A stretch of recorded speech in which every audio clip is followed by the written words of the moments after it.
നമ്മുടെ ലിറ്റിൽ ഏഞ്ചൽസിന്റെ കൂട്ടത്തുനിന്ന് ഒരു ചക്കര കുട്ടി എത്താണ്. പാർവണ കുട്ടി. വെൽക്കം പാർവണ.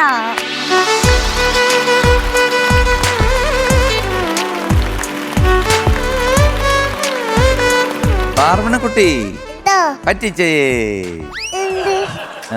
ഞാൻ പറ്റിച്ചു. മുട്ടായി അതറിഞ്ഞോ മീനുട്ടി? ഇല്ല.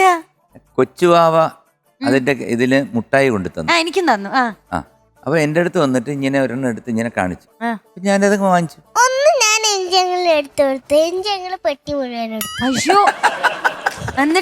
എന്നിട്ട് ഞാൻ പറഞ്ഞു എനിക്ക് വേണമെന്ന് പറഞ്ഞു.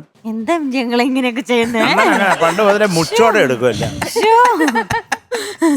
അപ്പൊ മോൾ അവിടെ നിന്ന് നാക്ക് നീട്ടിയിട്ട് പറഞ്ഞു അയ്യോ എനിക്ക് വേണം. ഞാൻ പറഞ്ഞു തരത്തില്ല. കാരണം എനിക്ക് ഒരാൾ കൊണ്ടു തന്നു കഴിഞ്ഞാൽ ഞാൻ വാങ്ങിച്ചു കഴിഞ്ഞാൽ പിന്നെ അത് എന്റെ, പിന്നെ അത് എന്റെ മാത്രം, എന്റെ സ്വന്തമാണ്.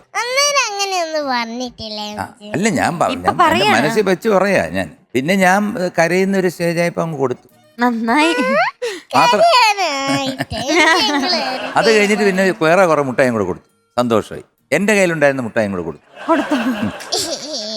അപ്പൊ പരസ്പരം മുട്ടായി കൊടുക്കൽ വാങ്ങലൊക്കെ നടന്നു കഴിഞ്ഞിരിക്കും. അതെ. ഷർത്തങ്ങൾ കിട്ടിയില്ലേ? എനിക്ക് ഒന്നും കിട്ടിയില്ല. ആ കൊച്ചു ആ ഏരിയയിലോട്ട് വന്നില്ല.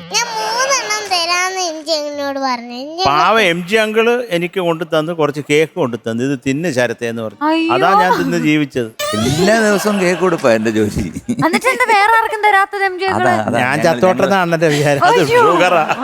ഞങ്ങള് തമ്മിലുള്ള ഒരു ബന്ധം വെച്ചിട്ട് നല്ല ഉഗ്രം കേക്കുണ്ട്. അതായത് ഒരിക്കലും ഇല്ല. അത് അത്ര ക്വാണ്ടിറ്റി ഇല്ല. അതുകൊണ്ട് നല്ല, അതായത് ബനാനയും എല്ലാം കൂടി നല്ല അല്ല അത് കഴിച്ചാൽ കഴിച്ചോണ്ടേയിരിക്കും. ഇതെപ്പോഴാ നിങ്ങൾ ഈ കൊടുക്കുന്ന സമയം? അത് ഞങ്ങൾ പറയത്തില്ല.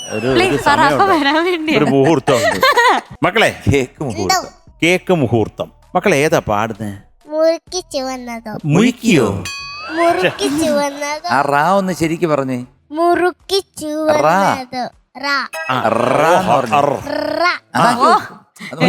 മോളെ.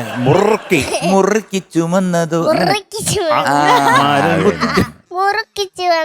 അങ്ങനല്ല, മുറുക്കിച്ചു. അങ്ങനെ വേണം പാടാൻ. അങ്ങനെയാണ് പാടി. ആരാ ഈ പാട്ട് പാടിയത്? ദാസേട്ടൻ. ദാസേട്ടൻ അങ്ങനെ ആയിരിക്കും പാടിയത്. മിക്കവാറും ദാസേട്ടൻ മുറുക്കുമ്പോ നല്ല മുറുക്ക.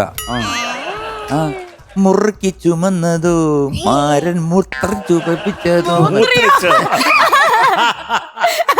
മക്കളെ അങ്ങനെ കൂടുതൽ വേണ്ട. മക്കളെ പാടിക്കും. അതായിരിക്കും നല്ലത്.